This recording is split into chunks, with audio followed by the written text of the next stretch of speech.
You hear me? You can't hear me? This is crazy.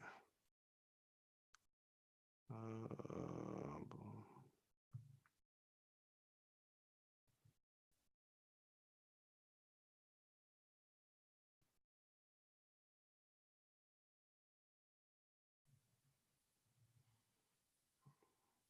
Oh, you can hear me. You said, Isaiah, you can hear me?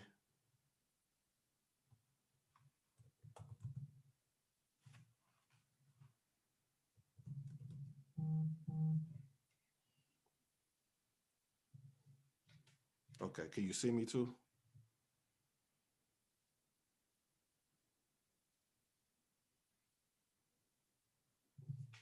No, you can't see me. Huh? This crazy. All right, y'all gotta forgive us trying to figure this out.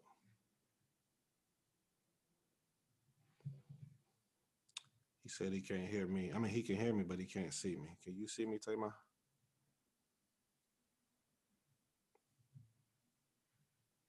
Oh, he said he can't see Tamar. I mean, can't hear Tamar.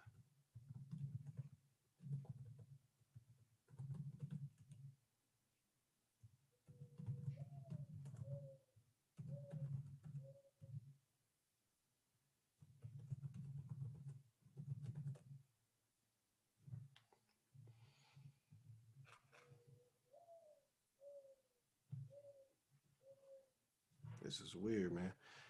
This did not happen yesterday. I promise. When we did a run through, this did not happen. So I don't understand why I can't be seen. Uh,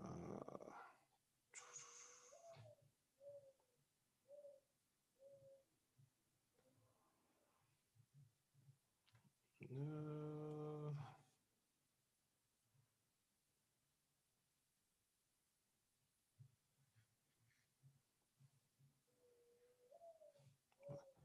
well, this sucks. It's live on Facebook too. I don't know if any of this have anything to do with it.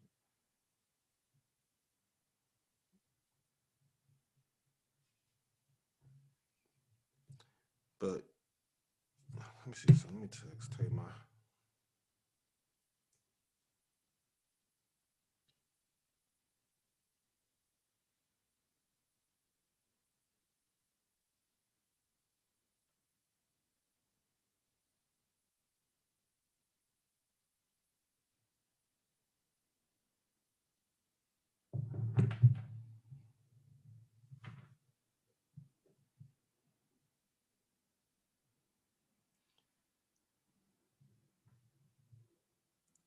This is weird.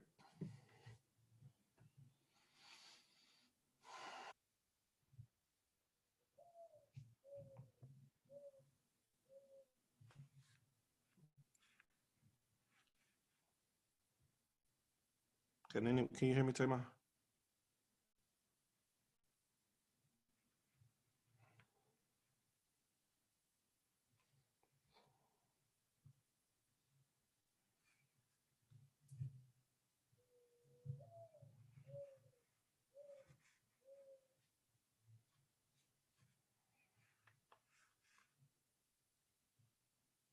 Oh, you can see me and can hear me. Is what Tamar said. But I can't hear you though.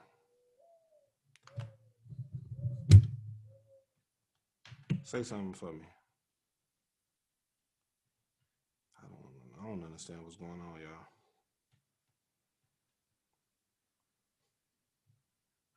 Let me see if I take this out. Can you still hear me, Isaiah?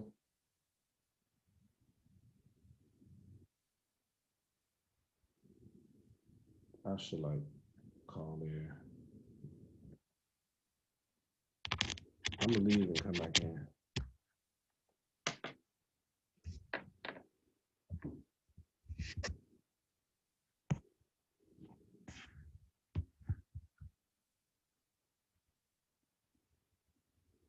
I don't know why it's not allowing me to do this.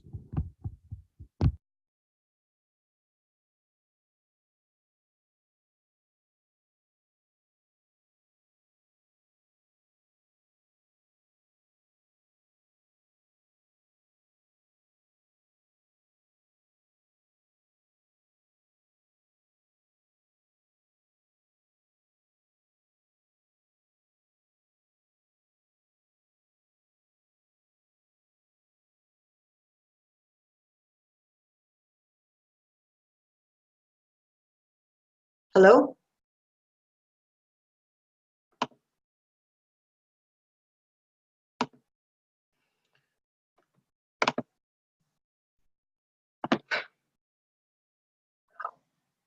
Okay. Now I think I can hear myself.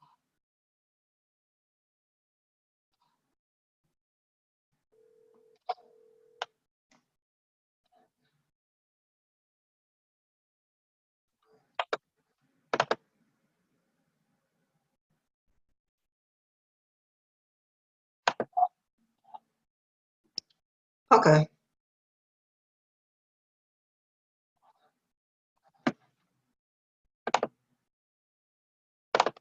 I'm gonna mute this. All right. Can you still hear me now if I'm talking or no? Isaiah? Yes. Okay, cool. All right. Okay. So I don't know what I just did, but I unmuted my Shema. I can see you. Can you hear me? No.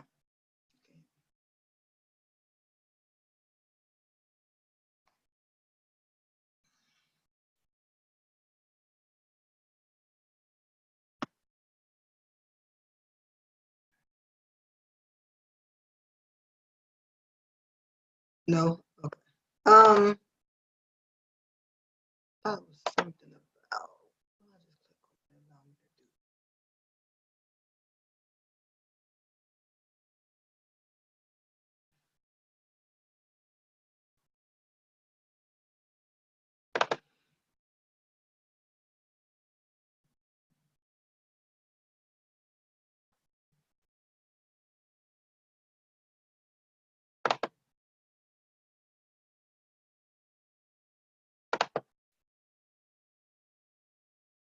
Hear me? Yeah, I can hear you now. Can you see me? Yes. But I can't hear or see you. I mean, I can see you, but I can't hear you. Okay. I don't know why. Wait, hold on. I don't got disconnected. Hold on. Okay. Okay. Okay. It's okay. It's all good. Oh, okay, cool. Can you hear me? Yeah. Finally. Praise the Lord. See, Glory! now. Glory! All See, right, what I here we did go. different is I just I claimed the host. At first, I didn't claim the host. Am I low or am I loud? No, I hear you fine. Okay, because you did this, so I was like, I ain't know. No, that's All just right. me being dramatic. Isaiah, can you hear both of us? Just type it in if you can hear both of us. I don't know, just to make sure This was a we can. learning thing, people. So now we know what we're doing. Okay, he said he could hear us both. Okay, cool. Now we can get it. Let's get it. Okay, All cool. right, we got one person in. See if we can try to get some more in. Yeah. Um, this is an interesting topic, Isaiah. I don't know if you're a part of this group that we both are part of. Maybe you are, but it was a topic about possession. Um, what did he say? It was a topic about possession. See, shut my for a quick second. Oh yeah, it goes back and forth. So when we talk, when one of us talk, then it switches. So you're gonna see us in and out. We're gonna try to figure out a way to where we both could be split. We still learning this whole Zoom thing. But on the Mm. post, it was a post about possession. I think he was using scripture for that, and it went left a little bit. So we decided to come back Right. and bring it out. Um, just to see if that terminology or that term is really that bad in when dealing with the text and the culture who put it out there in comparison to how we use it today. Right. So hopefully we could get some of those people on here. Yeah. Um. Oh yeah, you sure would like to be added, man. I'm gonna have to add you on there. It's a single group. It's a group for those that's looking for significant others or marriage. Um, about from what I researched, about 3 or 4 people actually got married from that group, and a few other people are found someone that they're courting or they're with. So that's pretty cool. Um, so I think the name. What's the name of the group again? It's an acronym, so it's like Shalom, which is single Hebrews attaining love something, whatever the O and the M stand for. But it's like a long, it's a long acronym. I'm gonna go to it now. Let's see. We just chilling right now, man. It's still gonna be 2 hours. We ain't go.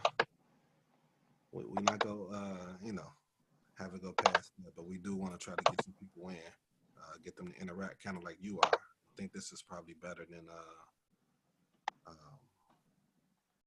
blog talk. Yeah.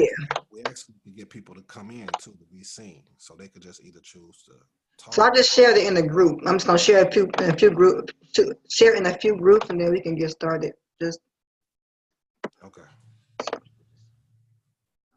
They not doing everything. I tell you. Go ahead and share it on my reshare it on my page, man. People don't follow me, so take my oh my God, yeah.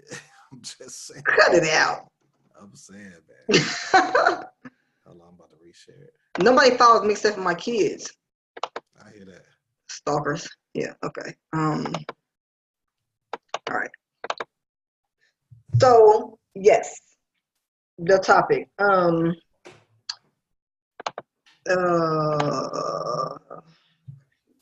Here we go.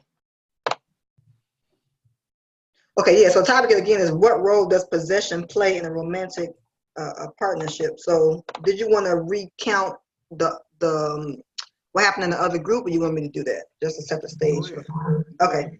yeah. So there was a in the group that we're talking about, there was a conversation started or a post by a brother who said that the Most High is jealous, and so in marriage, it's to be expected that the man would be jealous of his wife. That's a horrible summary of it, but that's basically what he said.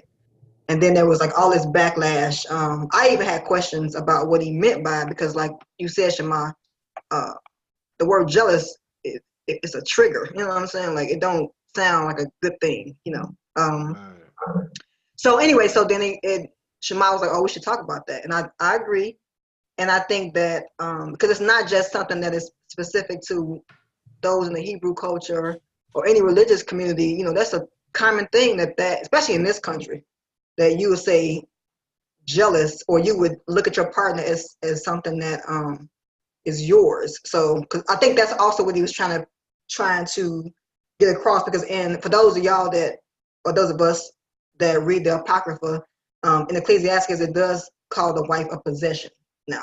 So, I understand where the brother was coming from in that. But even beyond any religious books or texts or anything, I think again it's commonplace for us to look at our spouses or even girlfriend, boyfriend, person you're courting as potential property of yours. So, we thought it would be a good thing to just dive into that. Is it a good thing?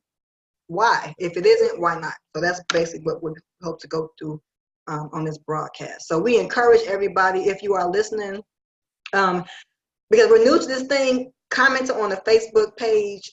We won't be able to see it until afterwards. I'm not saying you can't do it, but there is a Zoom link. If you look on the event, the actual event for the discussion and go to the details, at the bottom it has a Zoom link. If you click on that, then you'll be able to join us on the Zoom to actually put your comments in here so we can dialogue all together at once. So, And then potentially, bring people on as well.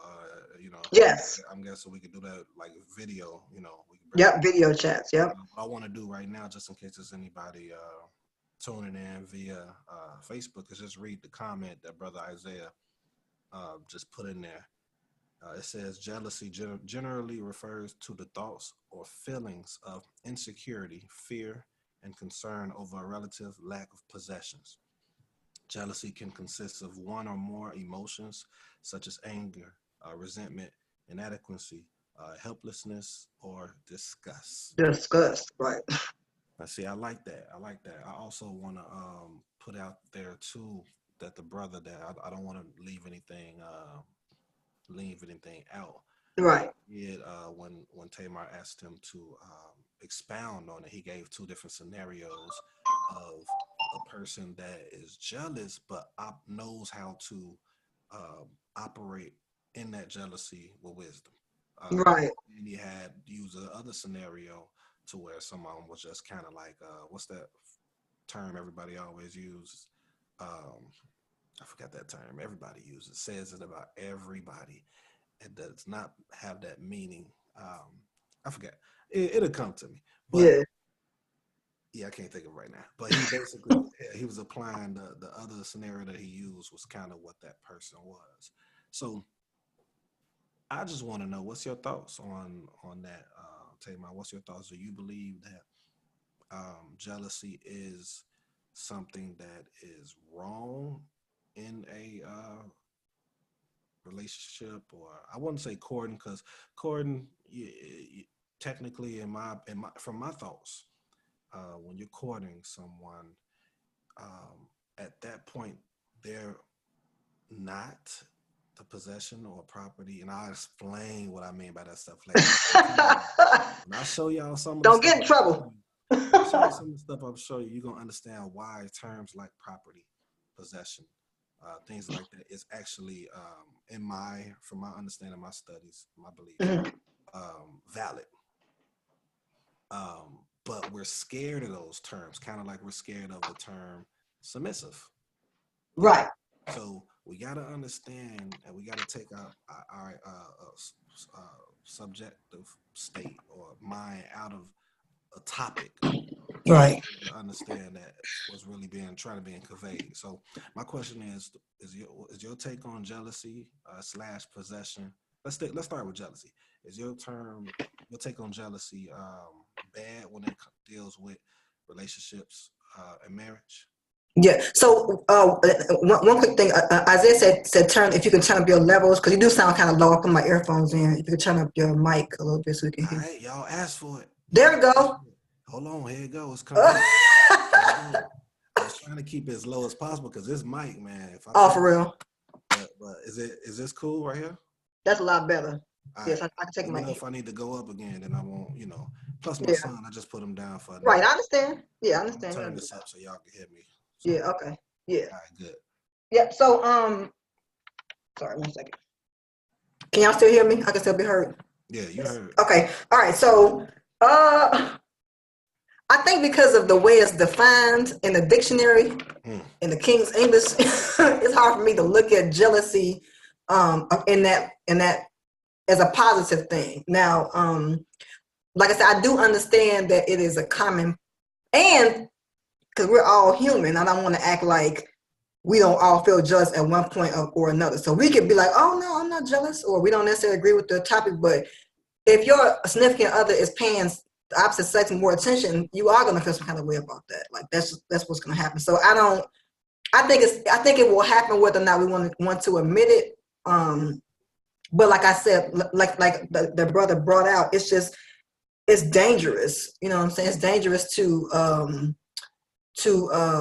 I think to rest in it. You know what I'm saying? To let that be like, oh, I'm gonna be, every time somebody look at you, I'm gonna flip out. You know what I'm saying? So I think that's the problem in it. But in and of itself, to answer your question, in and of itself, it's nothing wrong with it on a surface level because it is like the guy was trying to say when he was referring to the Most High, according to the Hebrew history, he does say he's jealous. Right now, will we say that the Elohim is wrong for that? Like we wouldn't say he was wrong for it. But I think that defining it has to be a definition. It has to be a definition that maybe changes from couple to couple. I mean, I think that would be interesting. What is Yeah.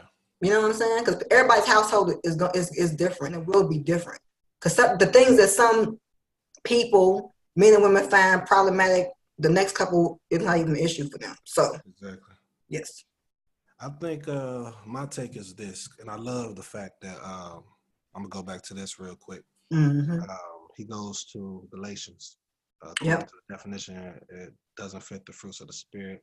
I say it's no good, although it is good to express yourself. I think that's the key right there. I think, Right. and I'm gonna say think. For me, think. See, this I'm big on words, y'all. So some people say when you say I think or I believe, that's the same thing. I think that's different.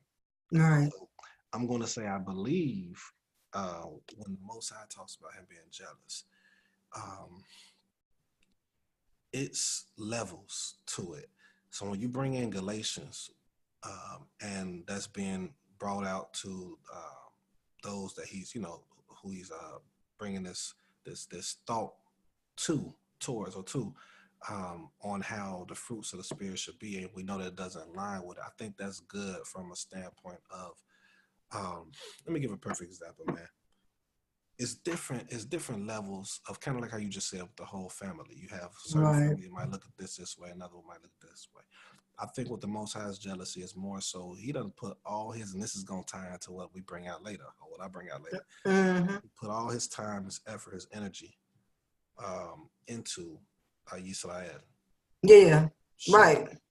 his love, dedication, long suffering, Right. X, Y, Z, and then you choose something else that did nothing for you, Right.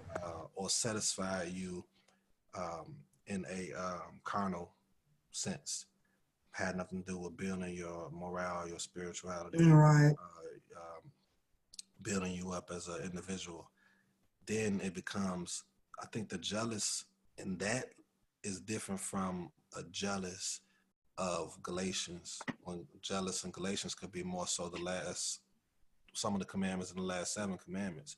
I think the jealous in the Most High is more so in the sense of what I was just bringing out. Some might say it's the same thing. I kind of look at that a little different. So Mm. I don't think um, he said I don't think we put ourselves on his levels. I think that I don't think we can as either, but I think we can Right. from a standpoint of marriage. If you are married with someone or to someone or in a covenant with someone, I think that there is a level of that, a same sense of jealousy in that fashion. But here's the part that goes into what the brother was bringing out is wisdom with it. You don't just Right. jump and you start killing or attacking or this Yeah. and that. You got to have wisdom on how to approach it. We got to have, communication goes back to how we were saying with some of the past shows. Communication is everything. If that Mm-hmm. person don't, what if that person don't even know that this makes you feel this type of way? Right. Exactly. So it's accountability in that as well. But as far as the overall picture, I mean, it's kind of like in the sense of the Most High. When we say we can't put him on or ourselves on his level, I can agree with that statement. But be ye holy as I am holy. Right. Be ye set apart as I am set apart. So we have to put ourselves on that level from a accountability, from a character standpoint, from a Right. something being laid out on how we should be. So how I saw the Most High to be with Yisrael is long suffer. Um, it was a lot of different. He was giving them a lot of chances. He was showing them the way. Right. He was doing this and that. It didn't get to the point of, okay, I'm backing myself completely away from you until they Right. continued to do it. Right. He got jealous in that fashion after all these things was happening. A lot of times today, and that's the last thing I'm saying, I'm gonna let you come in and let the brother type or speak or whatever. It's kind of weird, but before it got to the jealous part, we gotta, if we move it to the marriage, us as humans or natural beings or whatever, um, we got to look at it in a sense of how do we operate within this feeling, because I think jealousy is like the last stage, but a lot of us, we go and we choose jealousy as the first First. Right. stage. I agree. That is, I think, the difference. And so I say we need to start, maybe, and maybe I'm wrong when I say this, I just believe it. Maybe we right, see, I'm with you. And that's why I love talking verbally, man. We be all texting and stuff and Yeah. can't get it out.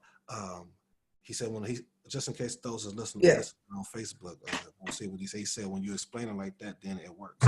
And I agree with the brother wholeheartedly. And I think a lot of times we're quick. So now I'm ranting. I'm going off what I was trying to say. Long story short, I think jealousy, when it's uh, when it's acted upon initially, that's an issue.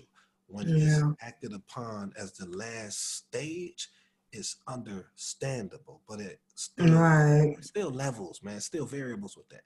But hopefully, what I said comes through. I'm not trying to go against the text, and definitely won't. Right. So, Right.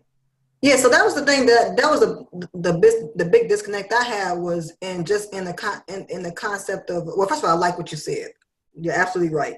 It is a shoot first, ask questions later type thing. You know what I'm saying? I'm a flip out, I'm a snap, and then even in that situation, again, you don't really know what happened. Perhaps um, it was a mistake, or uh, things weren't. And then the other thing Tillman said about the Most High, since we talked about him, and me and Isaiah had talked about this the other day, but he sees like the entire story. You know what I'm saying? We looking at it from our own perspective, but we don't know the intent of the other person's heart, what they, so his jealousy is justified in that he tries the reins of the heart to know what people are really, their true intentions are. You know what I'm saying? And he's able to see from beginning to end their life.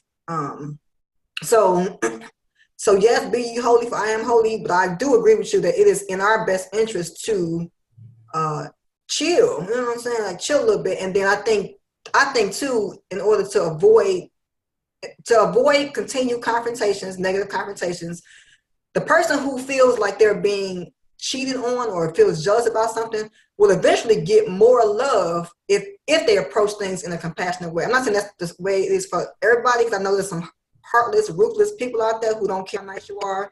They're gonna just do you dirty. But I'm just saying, I can only speak from a woman's standpoint, especially when you mentioned submissive, which we should do we should do a thing on that too. Man. Yes, listen, hit me. I hear you. So I would say even when in that situation, I think women naturally yield to men, whether you believe in a God or not.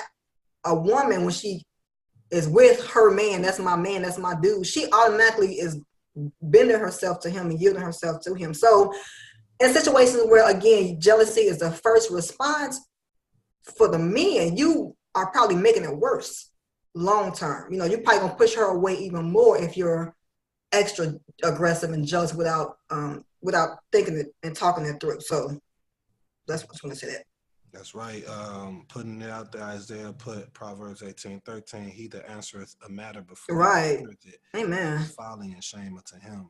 Mm-hmm. Parentheses, he adds, we need to hit the slow down button or on our emotions and keep them in check. Mm-hmm. Yeah. Straight up. On that. I think that's and that's what's interesting about that is this, man.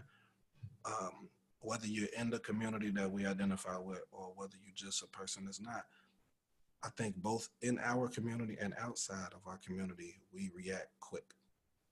Right. Very quick. We don't want to know. Some people like, I don't even want to know. I know y'all heard that. Yeah. But you need to know. You need to ask questions. So I'm one of those people that get on your nerves because I ask, are you supposed to know this? No, I don't. I don't know. I don't want to assume, because when I assume, that's what causes right. More problems. So I need to know exactly what you mean, what you're saying, how you feel, why you're feeling this way, so I can better assess the situation before I just give you my thoughts or my answers or my reaction. If I believe that and this is not something I created, this is just something I saw from the Torah. This is something I saw on how one incident that not took place, but one scenario in that advice that I'm bringing out, I saw that with Dawid. Yeah.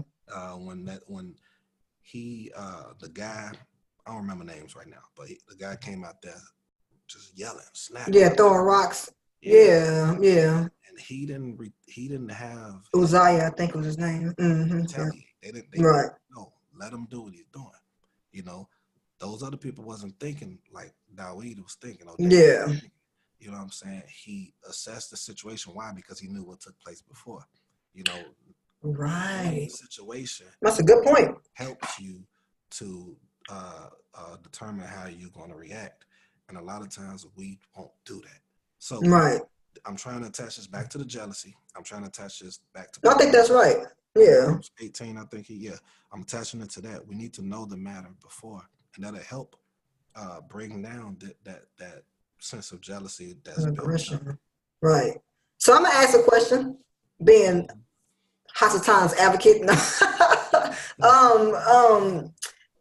is it good to be jealous? Like, are there any good reasons to be jealous? I guess as far as not good, like you have a That's good a reason great to be question. jealous, but like, That's a is great is there a benefit to it being My jealous? answer is, and I'm with Isaiah on this. No, um, I'm gonna say it bluntly, because today in society they tell you, well, if he jealous or if she jealous, then she cares about you. She loves you. Yeah.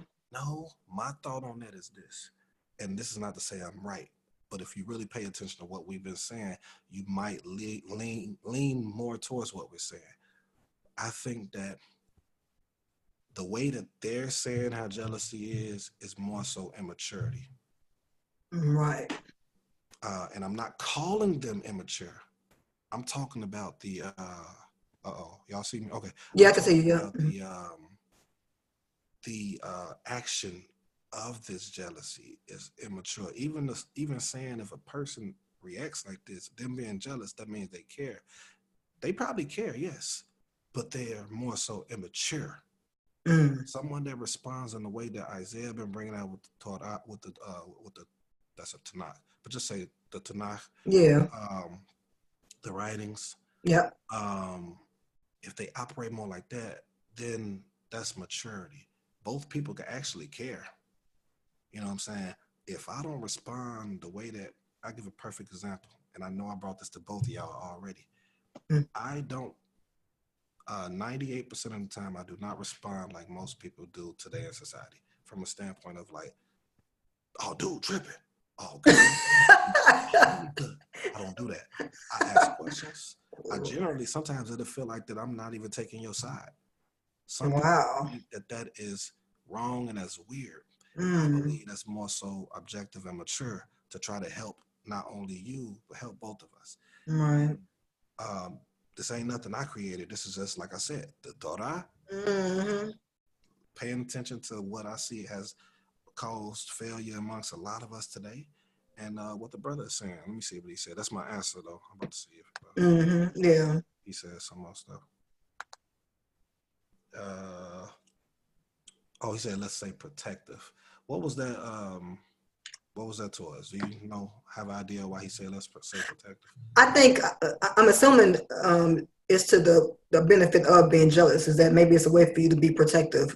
I guess I'm Isaiah Or help me maybe, out. or Yes, yeah. maybe he's saying it's better to say protective than jealous. Oh, I got you. Isaiah, is that what you was going towards? He Okay, said, "Yeah, my bad." Okay, yeah, cool. yeah. So you right. I'm being protective of you, right? Okay, right. And that's a good thing, Right. especially if it's a good. Because some people don't know how to protect either.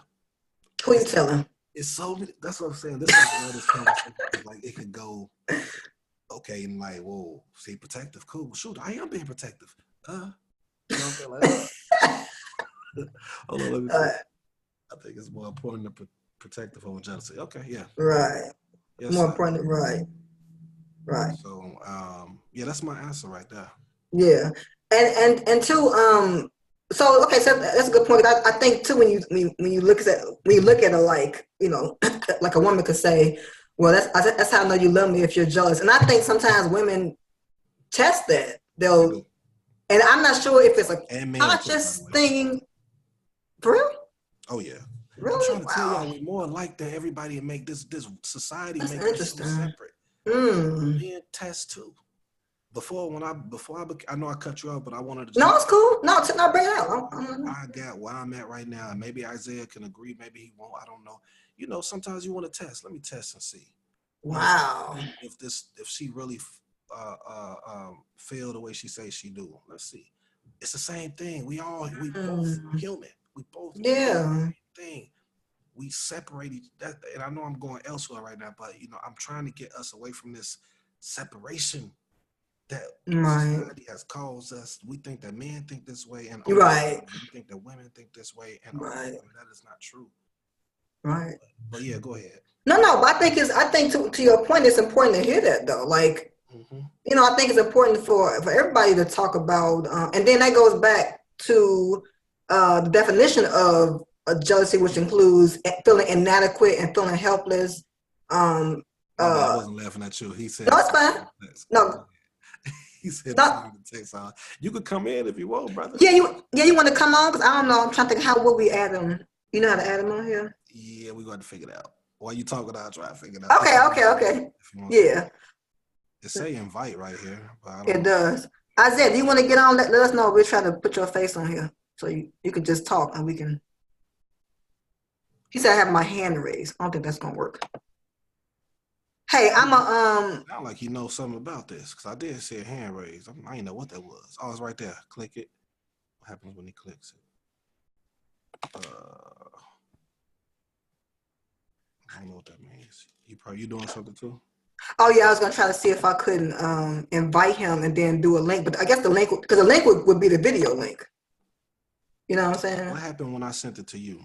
Because you became remember Yeah, I was able to come on. You saw my face. Was it a link? Yeah. Okay, you might want to send him that then. Okay, yeah. So I'm finna put it in your inbox, Isaiah. Did he say he want to come in though? It don't matter. Come on. Because what he said, yeah, no. He said no. I think he should be on. Yeah, it's Shabbat anyway, so he probably ain't working. Okay, let me just.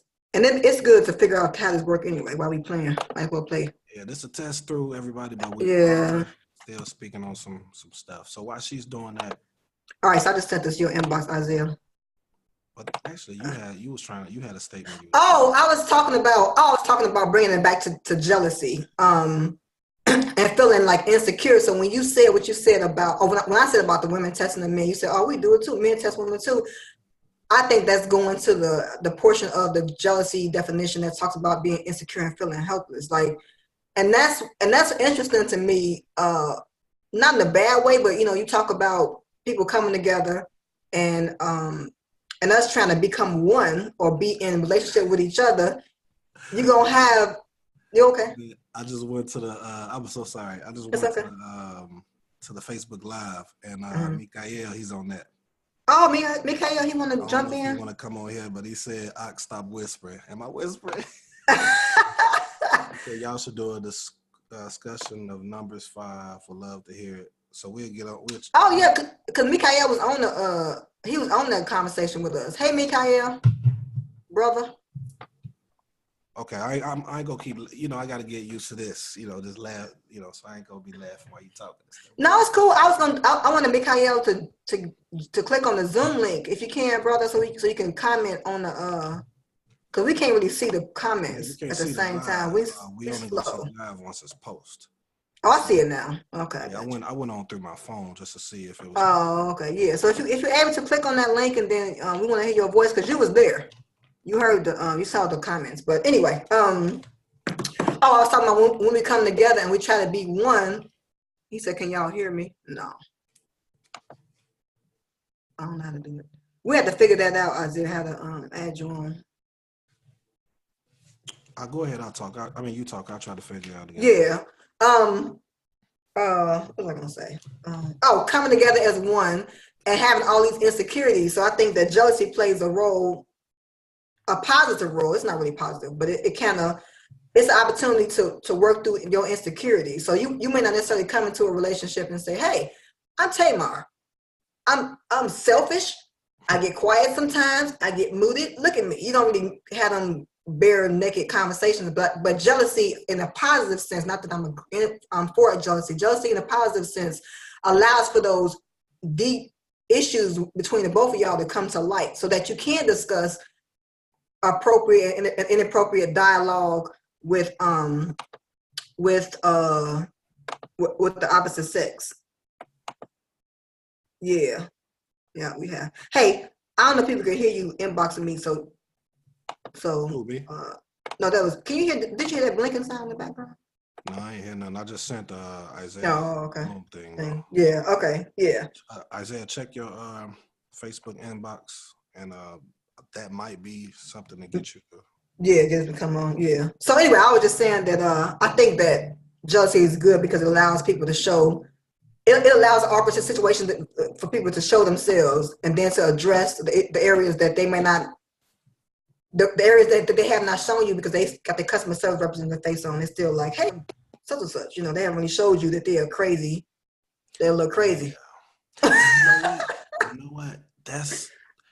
That's a good point. I think that now this going into the Galatians he brought out Mm-hmm. the fruits, right?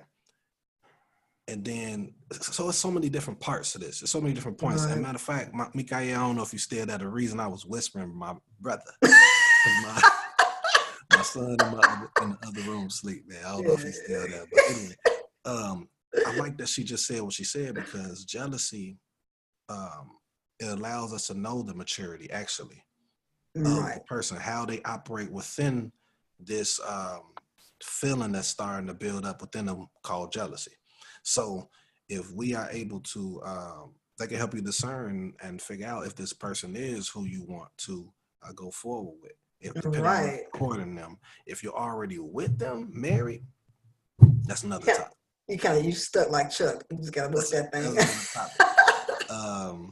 So yeah, with that. So after the jealousy, going into the do you think it's good to go into the possession right now, or I don't know? Yeah. Yeah, I want to go into that. I think Because I'm that's gonna a bring whole something out. issue. I'm gonna Yeah. bring something out on possession that's just gonna change the game, and Right. it's not gonna change the game. Anybody that's really studied the Tanakh, I mean, like literally studied it, um, will understand. And this is not no shot at anybody. That I just want you to understand. That's not how I am. Anybody that knows me, I'm not like that. But it's going to bring like, okay, well, if this is said, then I have to probably rethink my thought on the word possession, which is not really uh, the word. I think the word that's being used is I got to look it up. I think it's like ahu. Let me see. Are you mean in Hebrew? Yeah. Oh, Mm. achuzah. Because the reason I'm using that word is because in within that same context and what I'm going to bring out, both words possession are being used, but it's different words in Hebrew.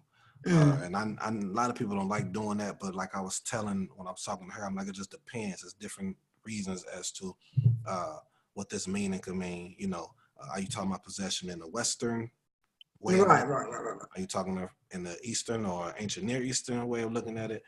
Are you talking about possession in a sense of property, in a sense of uh, purchasing? It's so many ways, but some people say that's too technical, but it's not if we just take the time to really think on it. But going into the possession part real quick.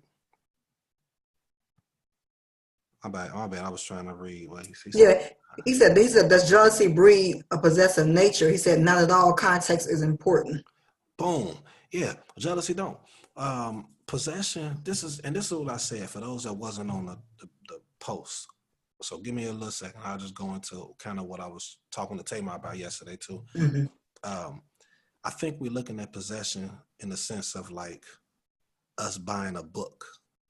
Like if we Right. buy a book, that's our possession. That book can't say nothing, go nowhere on its own.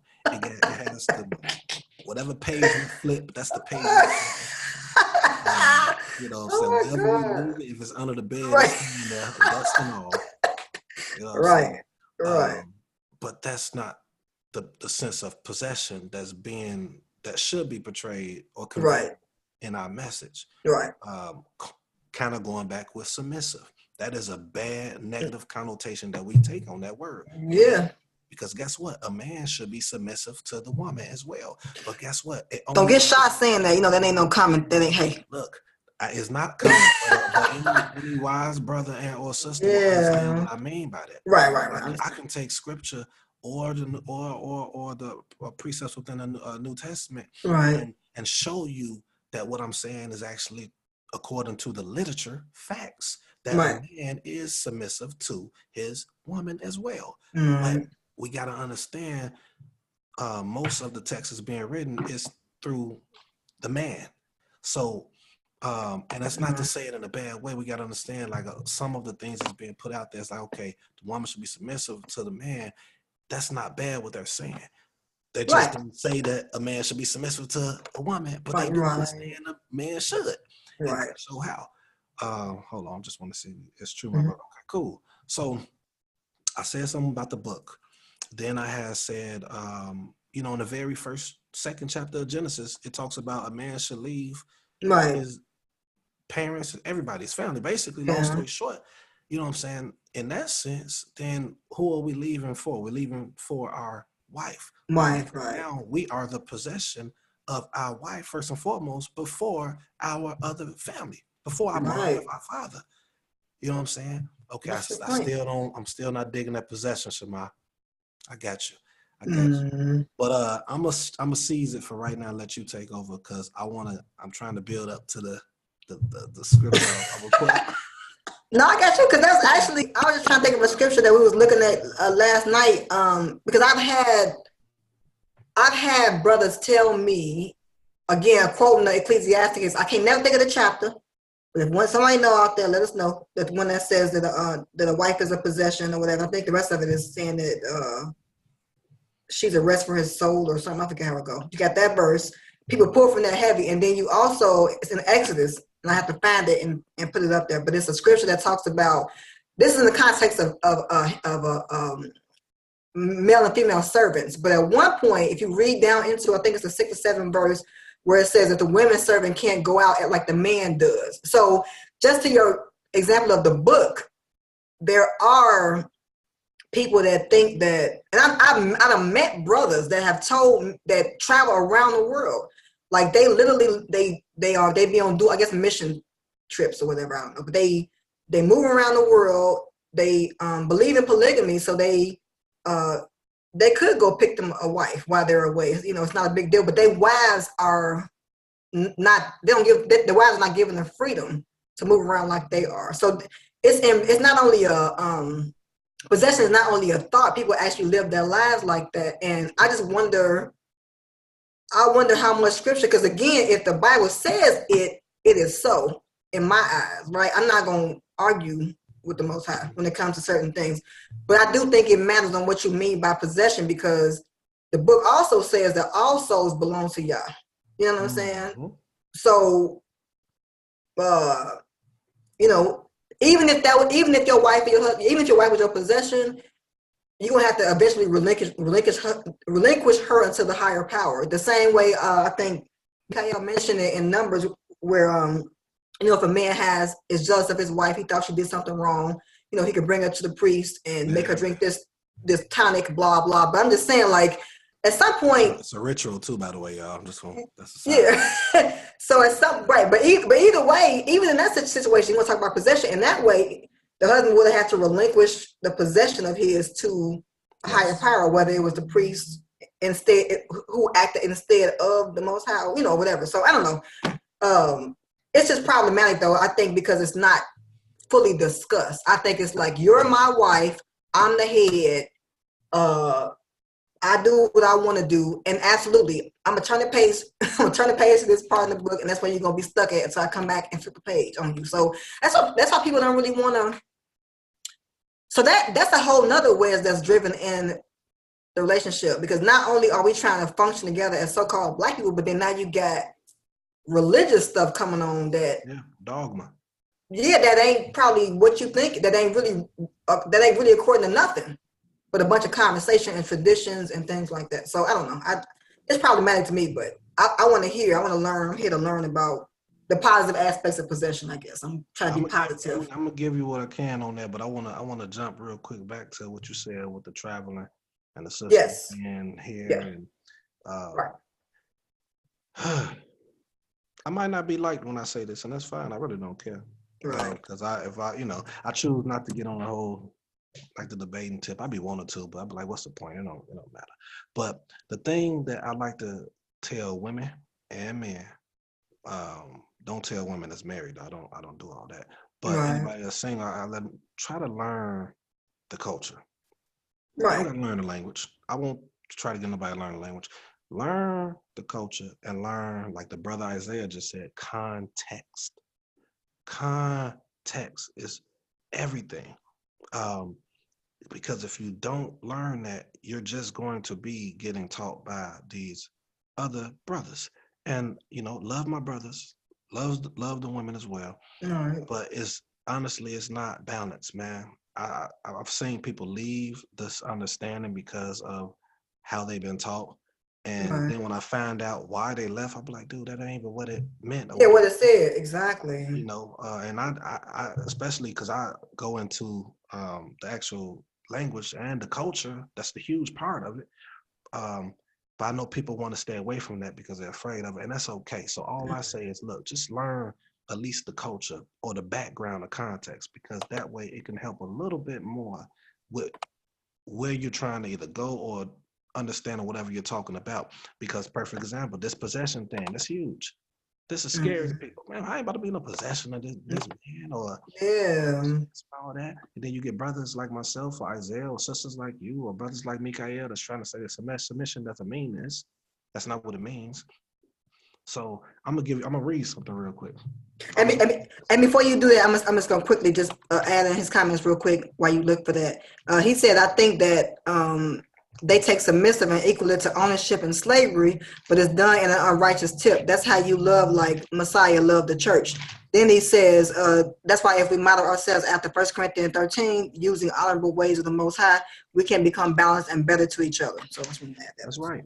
And then going in the sense of, you had said something about the brothers picking another wife. Yeah, a whole nother conversation. The brother can't pick no other wife without the permission of the wife herself. Right, but I'm yeah, but that's not.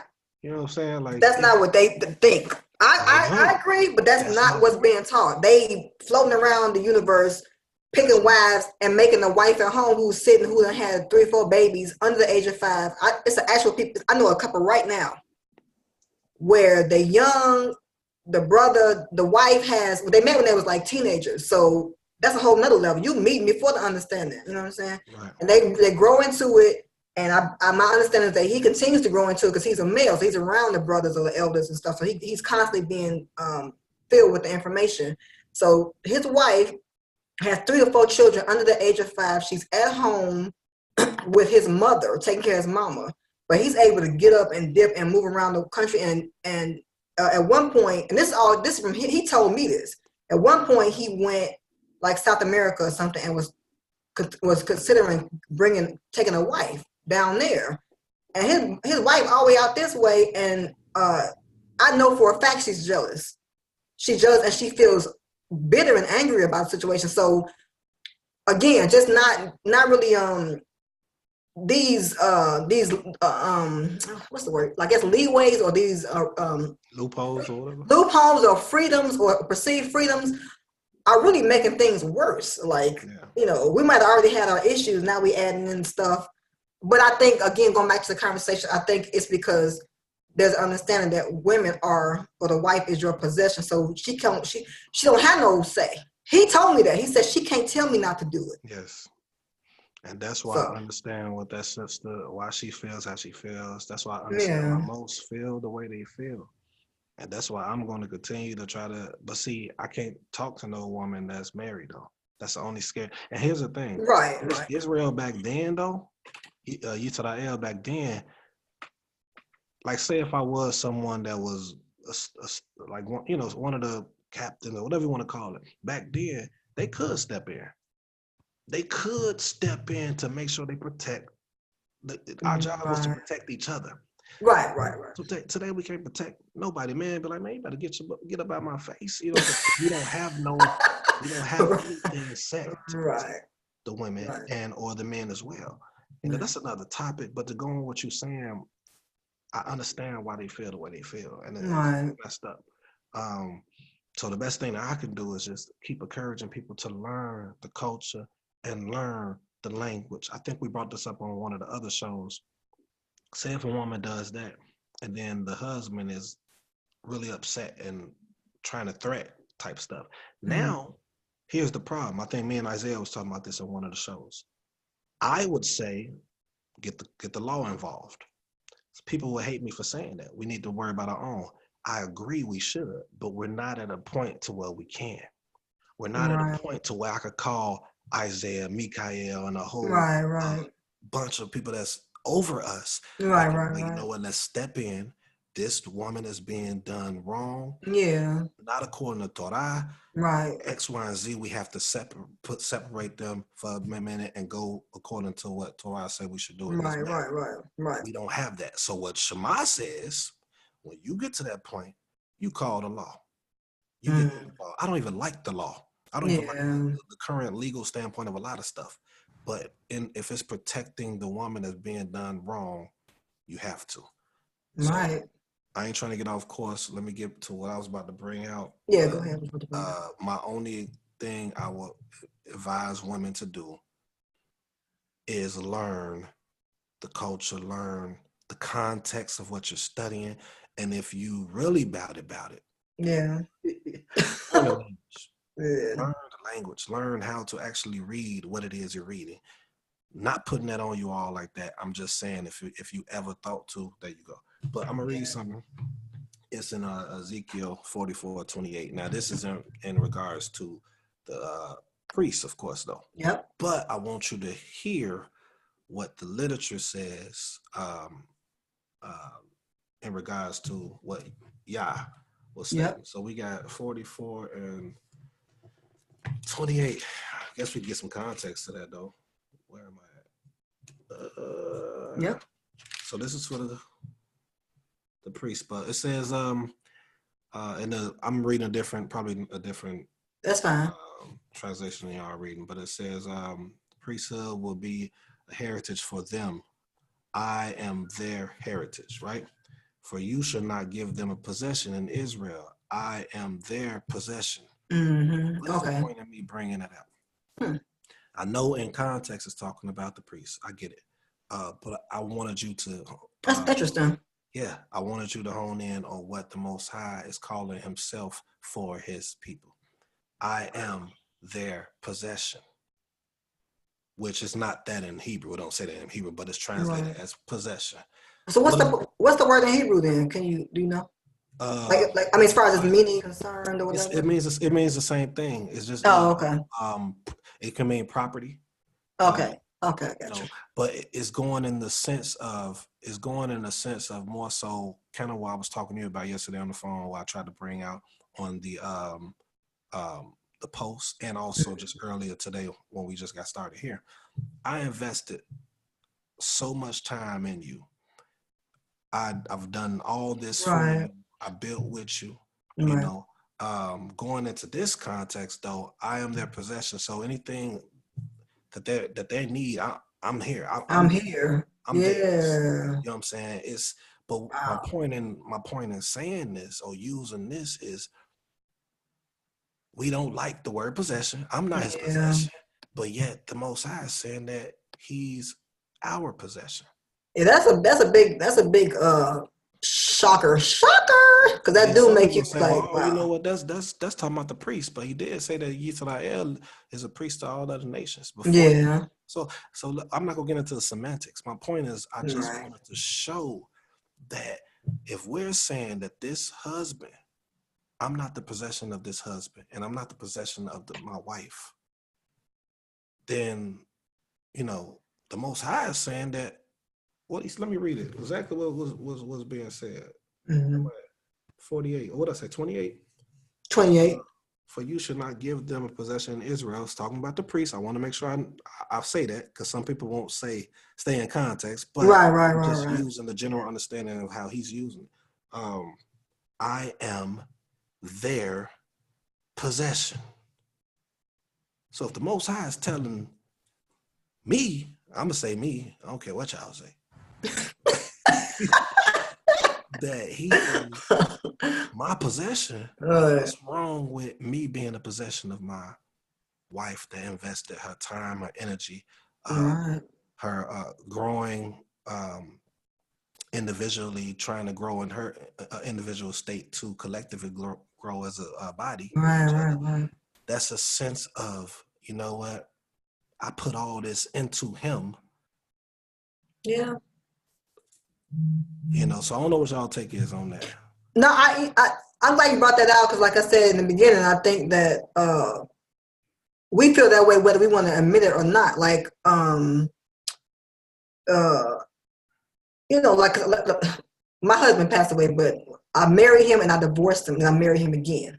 So that's the backstory to that. But when we got divorced or was separated, I forget, right before we got divorced, I think we wasn't divorced yet. We maybe had been separated, but he was dating another woman, And it's crazy because my oldest son was like saying a name, right? And I never forget, I was talking to one of my friends at the time, and I'm like, yeah, he keeps saying this name. And my dumb butt go right on Facebook and type it in. And the picture that popped up was of her and my son, like right around her neck. And I was like, what? I called him up. I was like, I don't know what the blankety blank. Like, take that profile picture down. So I'm just trying to tell you, I understand. Like, I understand. Even in a situation where it was not a good situation. We was on our way towards divorce. I still was feeling some kind of way. And I remember feeling and saying, I think I said it out loud. I feel like I've been replaced.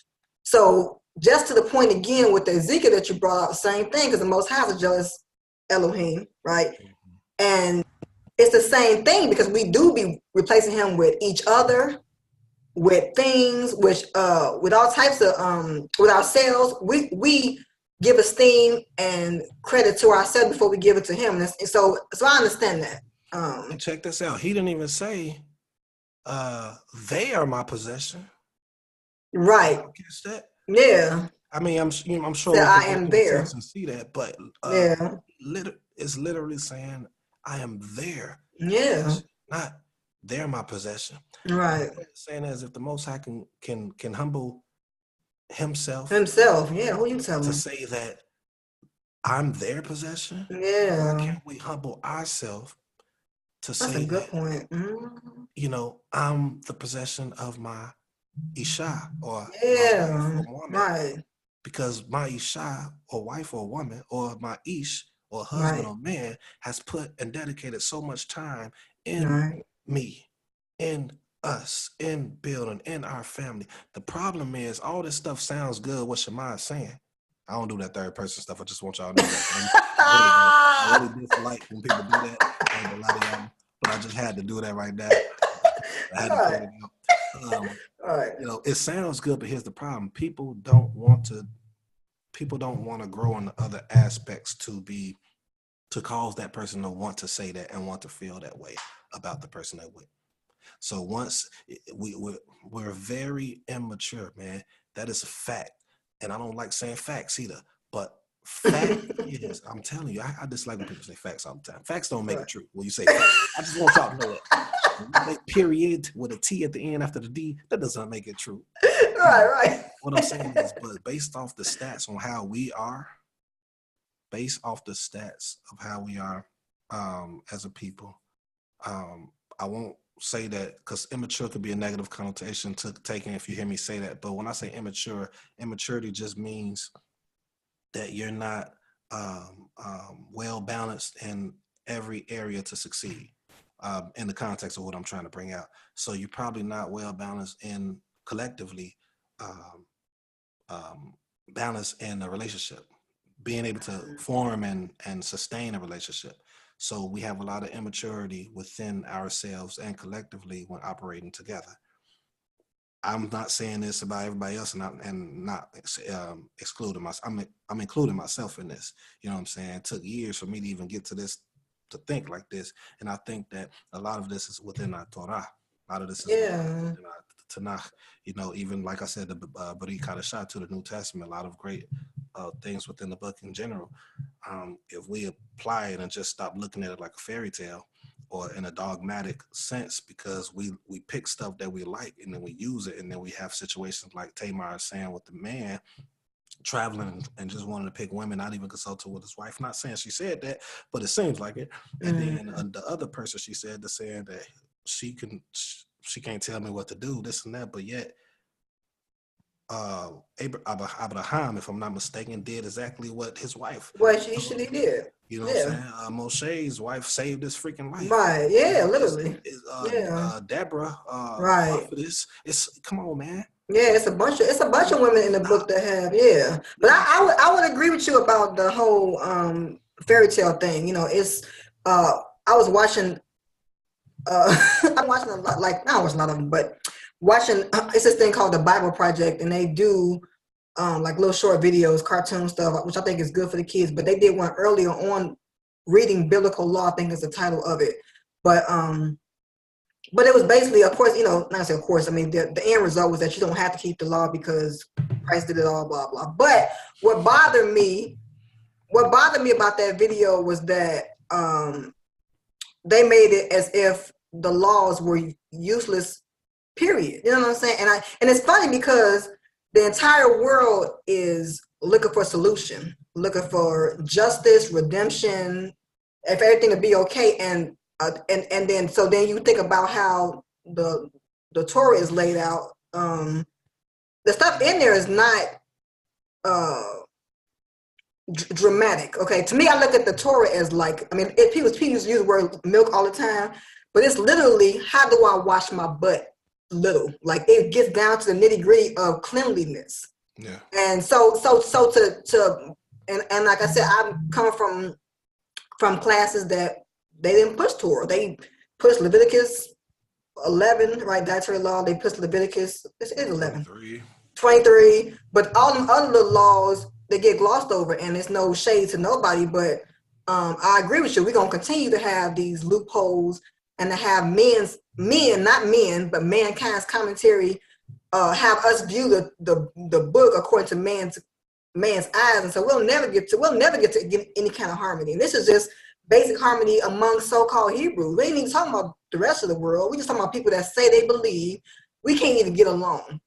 You understand? So I definitely agree with you on that. Yeah. You know what's crazy? I sit here and you just said something like, I know, hopefully we're not going too far off topic, but we always figure out a way to make everything. Yeah, we do. Yeah, we go back. But I want to say, man, we talk about laws being done or whatever, but yet when you go into the Brit Hadashah, the New Testament, it's way over 600 and some laws in there. You're just not paying attention to it. Then you live in the United States of America that has over 40,000 laws. And what does these laws do? If the laws wasn't there, it would be way more chaos than it is today. Yeah, absolutely. These laws are in place to actually help us, even though I absolutely don't some of them, but they are here to help and protect us. Absolutely. So why do we look at the Tanakh or the Torah like we do? Why? Because we're looking at it like a fairy tale. Yeah. We're not looking at it like a culture of people in a certain region. We're not looking at it. We're not even looking at the New Testament in the sense of them being under what people will say captivity. Mm-hmm. It's just so many. We're not looking at it the way it. And what is my point in saying that? I'm about to drive it right back right here. We're looking at these things. We're looking at these things in a way that it is straight fairy tale. Just as my take. We're not looking at it from the point of view of the writers that we're studying. We're not looking at it from the understanding in which the culture operated. We're not looking at it that way. And that's why when we read something like Ezekiel 40, what I say, 44 or 40? And 28, 44 and 28. And we be like, whoa, wait. Yeah, what? I didn't even pay attention to that was said. Right. I didn't know that. Oh, I probably need to recant my statement. And some won't humble themselves to recant the statement. Yeah. You know what I'm saying? And I'm not saying to do that. At least dive into it. And that's why I made sure I said the context is he's talking to the priest. Absolutely. Okay, so everyone's not a priest. But then again, I can use a little loophole and say, hey, Yisrael is supposed to be a priest to the nation. Right. Everyone. Yeah. So, but I'm not going to do that either because it's right. But my point is, I was just trying to say, if he can humble, or it, some people say it, to be fair, because I got some people that, my friends, that's really grammatical, and they go into what Yoda, why, hey, me, or whatever. So even it, that can humble him or itself and say, I am their possession. Yeah. I believe that we should be able to humble ourselves with the understanding of knowing why we are the possession of our significant other. And I want to read these two comments that Isaiah did, and then I wanted to talk about solutions. Of course, we had always. Yes. Indeed. Yeah, it says the issue is we don't look at ourselves as a vessel. We want to be used, not just. Sorry, we don't want to be used, just be users. Which that's a shot in the gut. Then he said we need to go back to the basics. So I think that's true about Yeah, like our mindset, even our mindset in this country is. I used to think this. I'm not sure if I still think it, but I used to think that like I guess this is true. We come from a collective culture, right? Like I think I mean, even before I knew I was a Hebrew, I mean, the fullness of my father, like I said, my family, they knew they was Hebrews, but I don't remember my father ever saying you're a Hebrew. I don't think he used them terms. Like he just used terms like black, but whatever. But I think of it as just we come from a collective community. Then we come in this culture where everybody is an individualist. So again, looking at how we take on a lot of our not only are we listening to people's dogma and doctrines, but we also are taking that. We have the book. Then we have, like you said, we're ignoring the culture. We're just looking at it on a surface level. Then we have people trying to interpret the book with their own points that they want to bring out. Then we are looking at that through another lens, which is the culture we live in, which is basically pull yourself up by the bootstrap. Like I was saying earlier, I listen to Christian radio where I live, right? And a lot of it is good commentary. But what somebody said was he was talking about student loan debt. And I guess he was against whatever the political thing is, which would tax the rich in order to cover the student loan debt. And he was like, because I actually agree with what he said at the end, but the first thing he presented forth was, why should we, I guess he calls himself a rich or whatever, why should we pay for somebody else's stuff? Like if we're successful, why are we being punished? So it was a weird thing because in my mind, now I always get this confused, but I was talking to my children earlier too, and we was all on Isaiah was with us, we was all on group chat, and I was saying, like, if you look in the Torah, it sounds like communism. It don't really sound like this is my stuff and don't touch my stuff. So I just feel like we don't know the culture. Go back to what you were saying, Shamal. We don't know the culture. The culture is not a me culture. I don't care if you have a garden in your backyard. You better leave some grapes for the strangers, the fathers, and the widows. It is like a law. It's a commandment. So we are so far removed from our cultures that when we try to then jump back into it, we don't jump back into it fully. Like you said, we don't do context. We have been reading the book all year. We've been taking a book from the old and a book from the new and reading it all the way through and paying attention to context on purpose, so that when we reading it, because a lot of these things that I have read over the years, I've been told, drop it verse 15. You dropped this verse. No, go back to verse 1. Who are they talking to? What are they talking about? It's so important because then you can see the full picture of things and you can see, because the Most High is so merciful, you will finally be able to see that everything in there is for your benefit. If the Most High is calling himself our possession, he's honestly showing you that. And then you can even go back, forget that. You can go back to Genesis where he said you could eat abundantly from every tree except for this one, which sound like abundance to me. It don't sound like limitation. You know what I'm saying? But we have a hard time. Look at that as limitation though, right? Yeah. The same thing with possession. We'll look at possession or submission as limitation. And I ain't gonna lie, submission is a hard thing for me to swallow. And I think it's because, again, I'm looking at it from the country we live in and then the leadership that we currently have, and seeing it being mistreated. So it's hard for somebody who is trying to honestly get it, because now we can't just read the book and do it. Now we gotta be like, oh my God. And I want to apologize to all the women and the men out there too. I can't leave my fellas out there, man, because it's fellas that got dead wrong, trust me. But the women that's getting led like this and they're torn in between, okay, I really want to be this submissive woman according to how the text says, but I'm not being allowed to because of who I'm dealing with.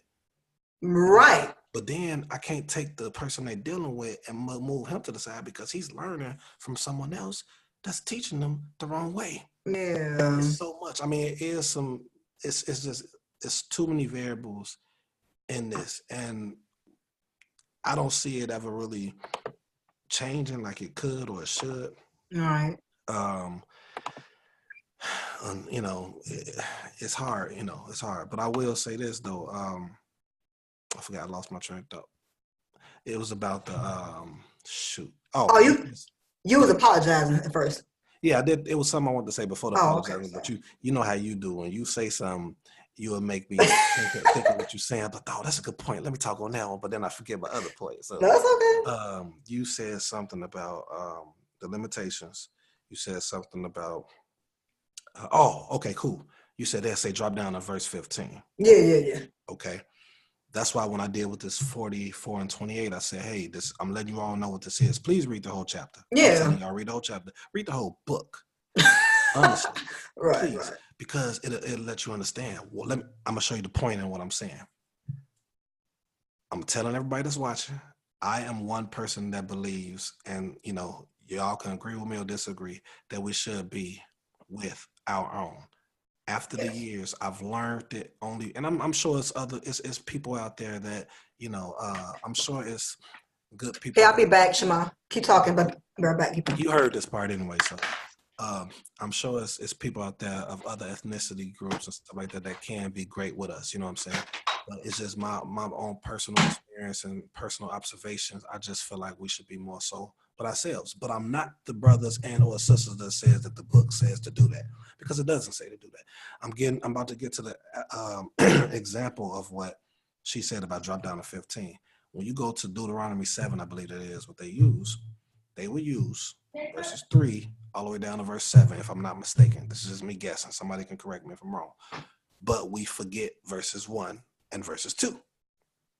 Verse 1 and verse 2, it tells you the exact 7 nations not to be with. It's a reason for that. And I'm going to stop there, and I want you all to find the reasons for that for yourself. But you got to understand who he's saying not to do that to. What's the point of me saying this? I was just commenting off of what she said with the context. We don't take context. Okay, well, brother, so I ain't gonna get into it, because if anybody want to talk to me about it, please hit me up. But I'm letting you know I'm not condoning to be with other people, because me myself personally, I would not be with anybody other than my own, because I just feel culture. I feel culturally what has taken place. It's just so many things. Now I do know some married people that's not the same, and they're doing fine, and that's great. Kudos to them. You know what I'm saying? I'm not against it either. I'm just saying for me. But the purpose of me bringing this out was to show, when she said jump down to 15, verse 15, they'll tell you to do that, but they won't go into detail. So we have people all over the world that are Hebrews that are saying that the Torah is saying do not marry someone that is not of the same nation, and it does not say that. I'm not trying to get into doctrine right now. If you all disagree, talk to me about it, hit me up and I'll explain why. But before you talk to me, just make sure you read that whole chapter, and you read verse 1 and 2 before you read 3 through 7. And then when you read 1 and 2, you will see, wait a minute, this is only 7 people.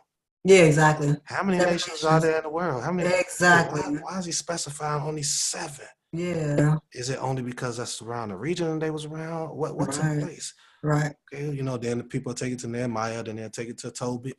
But see, here's what I say about that. If you have a child, and we're going to get back to this, but all this connects. The reason it connects is because possession is looked at a certain way because the context not there and not understanding the culture behind it. And then the Deuteronomy 7 is because of not knowing the context and the culture behind it. So when you look at, Tamar, how many children do you have? 3. 3. Okay, cool. Can all 3 of your children, do you mind me asking how old are they? Yeah, 15, 11, and 6. 15, 11, and 6. Now hear me out, you all. Tamar is Yah. Okay? Tamar is God. Okay? Tamar, now you might put information out there, and you might tell them what they need to do, right? Right. Do each one of them take that information the same way? No. Okay. Can you entrust that information differently? Oh, no. I'm trying to say, can you entrust that information more so on one of them than the other? Absolutely. I already know in my mind who I'm thinking about. Okay. So, Shema, you're doing something wrong against Torah right now. Tobit said this, Nehemiah states this. Right. They were saying this for a specific reason. They understood that on the grand scheme of things, Israel or Yisrael or people in general, they are easily influenced. Yeah. They're easily influenced. If that was the case, you have to ask what took place with yourself. You have to ask what took place with Absolutely. Who you telling? Moshe, and then Mary. why the sister was punished for coming at Moshe Right. for having someone of a different ethnicity. Exactly. You have to ask these things. You have That's to a good ask. point. So this is not a doctrine I'm trying to promote. I'm trying to make you. Going back to Isaiah. Isaiah said something about not putting ourselves in the same lens. He didn't say these words as the Most High, and I know what he was going with it. He was not wrong by saying that. But in addition to what he was saying, I want to add that we have to, in a sense, because if we can put ourselves in that mind state, we'll understand. Well, hold on, wait. If this is the case, why did you allow this? And why did you go against the people who was getting at the person that you allowed this to do? And then, but even not going into all that, man, read verses 1 and 2 in Deuteronomy 7 before you go to 3 and 7. That's it. And yes, my woman who I'm end up with will be Hebrew. So don't think I'm trying to promote going with somebody that's not. The point in all this was just to, and I'm done after this. All of these things we speaking on, even leading to this, has to do with context, culture, and the mindset of the readers. So I understand the sister that spoke on possession, why you're afraid of it. I understand the woman that's afraid of submissive as well. But we got to look at why the Most High. Why am I looking? I'm looking over here like somebody over here. I just want y'all to know. We got to look at why the Most High will say that. That what did he say? I want to make sure I say it. I am their possession. I'm their possession. Yeah. I'm their possession. Yeah. So the next woman I end up with and the last woman I end up with, I can boldly, if she shows that you know we are matching in the Most High, I can gladly say I'm her possession. People need to stop being led by others and get back to the book. Hey Isaiah, you know what's funny? I opened this chat, right? And the very first thing I saw was the very last thing you wrote. And I thought you was telling me, dude, get back to the book. No. No, I'm playing. But he said, go back to the basis. It starts with both parties submitting to the Most High. That's right. That's sincerely submitting. You know what I'm saying? People need to stop being led by others. I agree. I believe that, and I'm done. And Tamar, jump in. That's cool. This. I believe that we should have, it's two things. I think that it is people that can be led completely by the Most High in the Spirit without getting taught. I know that's kind of against what the New Testament says, but it's not if you really pay attention to what I'm trying to say and what I mean. I do believe that we do need teachers. I believe that if you are someone that needs a teacher, because I needed one before I got to where I'm at right now. Yeah, me too. Yeah. Stick with that one. Do not jump from teacher to teacher to teacher to teacher, from different organizations, from YouTube, from here to here, because it's caused confusion. So this goes back into Isaiah's point. People need to stop being led by others. If you're going to have a person you're courting and or somebody that's going to be a potential wife or husband, or someone that is a potential wife or husband, I believe that both of y'all should try to make sure y'all are echad in one. One. So if both of you require teachers, how about stick to teachers that's at the same organization? Some people be against that, what I'm saying, but I'm talking about in the early stages. Once you get to a great foundation and you got a great understanding, then, branch off for something. But still learn the culture, learn the context and stuff. Even if you learn it from those teachers, make sure that you are able to ask questions. Make sure that you're able to challenge it, So that's it. I just went elsewhere, man. My bad. No, it's cool. It's cool. I was gonna say, so what would be like a suggestion for those, and we can break it down. I guess, yeah. Okay, I guess to three groups. Those that are single right now, that means they don't have any prospects in sight. Where they at though? Just kidding. Single people who are single with no prospects. The second group would be those who are in a courtship. So before they sign that dotted line, let's say this stuff comes up. And then the last group would be married people, which I'm not sure how you would whatever. Yeah, But that's a tough one right there. because you already said you ain't giving nobody no advice, but you can speak to the brothers, I guess, in their I response. mean, So I'm what? good with it. If you listening on right now, then hey, I ain't Right, tell you to listen if you got a husband. Or I ain't tell you to listen if you got a wife. right. Just have Yeah. conversations. So you saying? So what's the question as So far the as? question would be, how would you, let's say somebody is say somebody is looking for a mate, right? And this topic of possession, it's gonna come up. So let's not act like it's not gonna come up. So what would you say to a person that is single, looking to come into the Hebrew community, or Mm-hmm.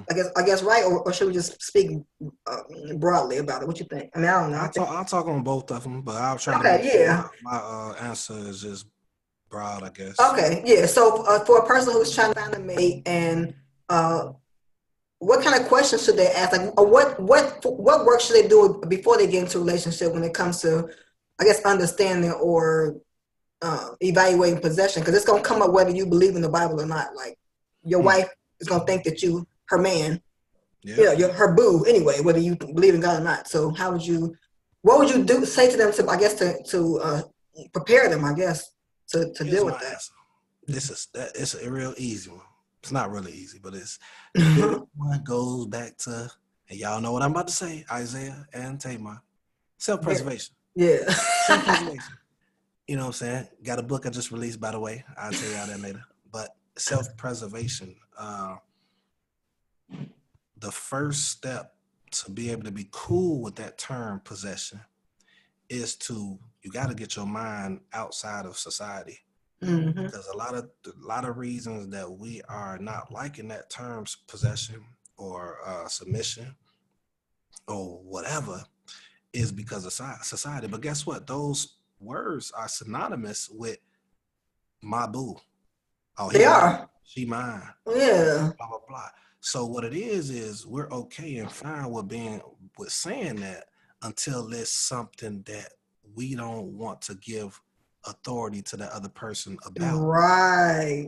So That's true.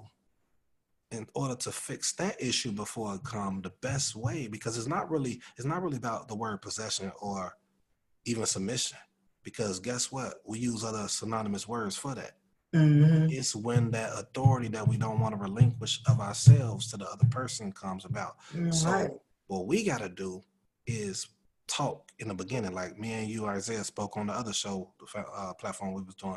We got to put everything out there in the beginning. We got Right. to talk about what we um, might expect from our potential partner. Now Mm-hmm. I'm talking like, say, if I'm talking to you like, hey, let's talk about certain things that we expect from our potential Mm-hmm. partner. Now, mind you, I didn't say what you would expect from me or what I would expect from you. I said from our potential partner because we're still courting. We're not together. Right. So by me putting that out there and you putting it out there, that gives me and or you the opportunity to decide if we want to go forward. Right.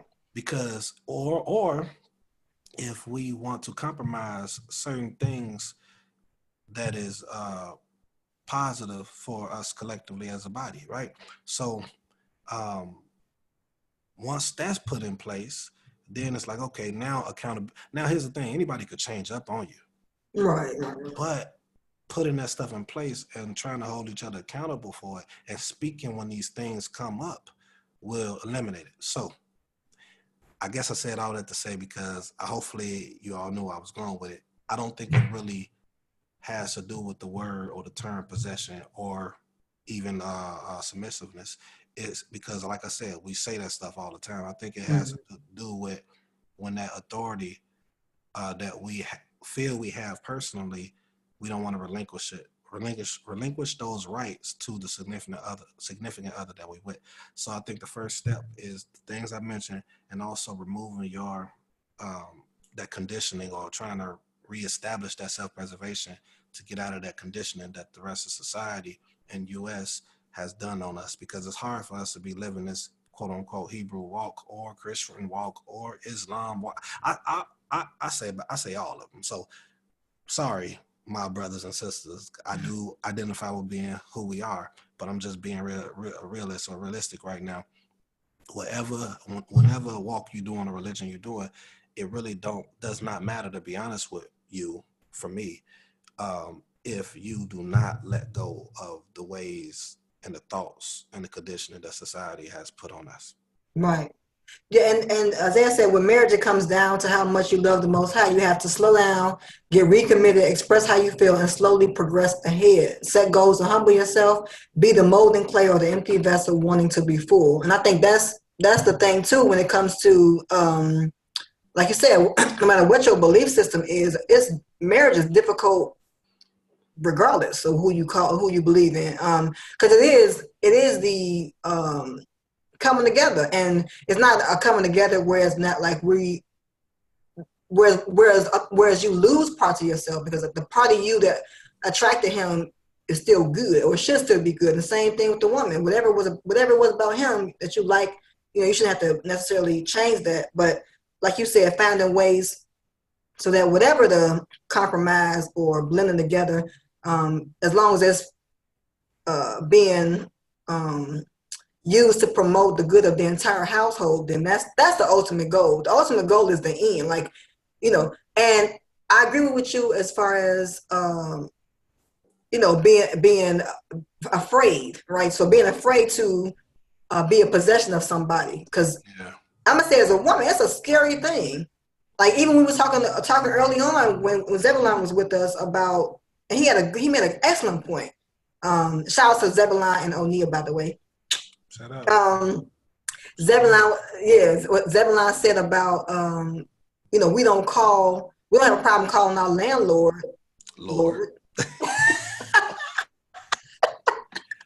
And he said it right, a boss, yeah. But when he said it, I'm like, that's a great way to explain it, because we don't have no problem doing it, but we also are not all up in our landlord's face or all up in our boss's face day to day, in and out, trying to figure out things. So I think there is a lot of fear, but I think too that's the biggest thing about entering into a covenant, is that you have to be bold and you have to be full of courage, like to even enter into it, because it's going to be things that you don't agree with. But it's, again, like how the brother said on the post, with the two scenarios, it's how you deal with those conflicts. It's how you deal with jealousy. It ain't that jealousy is not going to happen, but how do you deal with it, which goes back to the maturity aspect of it too. So I would say that as far as before you even get into this situation, I think we say that every single week. But be ready. Be ready to yield. Yeah. Because it's not about you. And then when you have children, that's a whole nother level of yield. I mean, and we yield to our kids. That's what I'm saying. You know what I'm saying? My kids, I have to pick up. I love my oldest. I love Jacob. That's my baby. But he didn't do good in one of his classes, so he had to. This is a blessing. He's able to stay after school and make up for it. So it's a blessing. But I would have to go pick him up. You know what I'm saying? And make sure. That day I was at work and I had to leave my job and pick him up and take him home. So, whatever the kids want, you give them. So it's not that we don't do it, but for some reason, going back to your book, I read your book, I loved it. Going back to the whole, us being against each other. Like, why are we so against each other? Us being programmed. Being my man versus women war. Yeah. Release next month or within a month and a half. But even the program metaphor that you use in your current book, where you talked about computers have you use the word firewall. I don't think you use that word, but when I read it, that's how I interpret it. And on our computer, let's say we the computers, right? We ain't trying to get into the matrix thing, but let's just say that's what's going on, right? On our computer, which is the intelligent being, for lack of a better word, it has all types of hardware and things that protect us from viruses, including a firewall. But with us, we don't. We just take in anything. We don't have no kind of blocks up, no kind of filters or nothing. And so it's difficult. And so when it comes to relationships, we don't know what we're doing. We don't know who to trust. Right. Everybody the enemy. You don't know what to do, but that's not really true either, because we have enemies and people that we don't necessarily think that. So we already have that. But I'm just saying it's a mind. You have to be ready for it mentally and be ready to work things out too. I think being patient. He said, as I said, pride keeps popping up in my head, or be okay to say you're not ready. Exactly. Yeah. Say I can't do it right now. Yeah, I think because some people are lonely or alone. Right. That too. Yep. So I think that it just boils down to, at the end of the day, you got to put everything out there. I mean, like everything. You gotta. Everything. You gotta. Some people don't want to do that. They don't want to do that. But the only way for a person to know Right. is if you put it out there. And then I think you asked, is it possible? I don't know if you asked that or somebody said it. Is it possible for us not to be jealous? Like, can you not be jealous? Yeah. I think that, and this is why I don't like about like people who be criticizing the Torah when they say that, oh, well, your God is a jealous God. Not the way that you Mm. think it is. It's not your Right. jealous. That goes into Right. like I'm saying that like I'm saying with the whole possession. It's not your possession.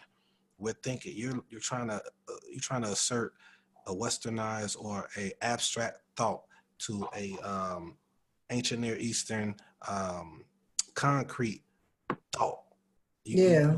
You can't do that. You can try, but it's just not going to be the same thing. So Hmm. um, it just all boils down to putting everything out there. And I believe that if you do meet that person and you really are open, I I honestly believe that you all probably wouldn't be jealous with each other. That sounds like I contradicted myself, but it's not. Think about it. Think about what I said. Remember I said at the beginning how if you are operating in wisdom and you're talking. See, jealousy is the last stage. We don't look at jealousy as the last stage, but Right. operate in that last stage as the first stage. Yeah. Before you technically are jealous, it's a build up. Most people don't. Well, most I would say I can't say most. I don't know most people, but a lot of people that I know that are or operate in wisdom. I only know a few of them. Um, they ask questions. They talk. They communicate. Mm-hmm. They don't let it build. So it's not a jealousy is very. Think of jealousy like I got a perfect example. Maybe it's not a good one for some of y'all that's listening, but I think it's a perfect one. Think of you got a pot of water and you putting it on the stove and you turn it on. Mm-hmm. Jealousy is when it's boiling. Yeah. A lot of people they've been through so much Yeah. Spread that that out. they automatically are in that boiling stage Already. Yeah. already. That's crazy. But so when the Most High talk about he's a jealous El or Elohim or God or whatever y'all want to say, it has to be at that boiling point because he gave us so many different Chances. Yeah. chances. It's not I'm just jealous. That's not what it is. So I think that it is possible for a man and a woman to not hit that boiling point if they have put everything out there and if they communicate often and they'll know Right. things that trigger each other before it even take place. So that's what I got. I'm gonna see what he said. Right. There you go. He also cooled off. There you go.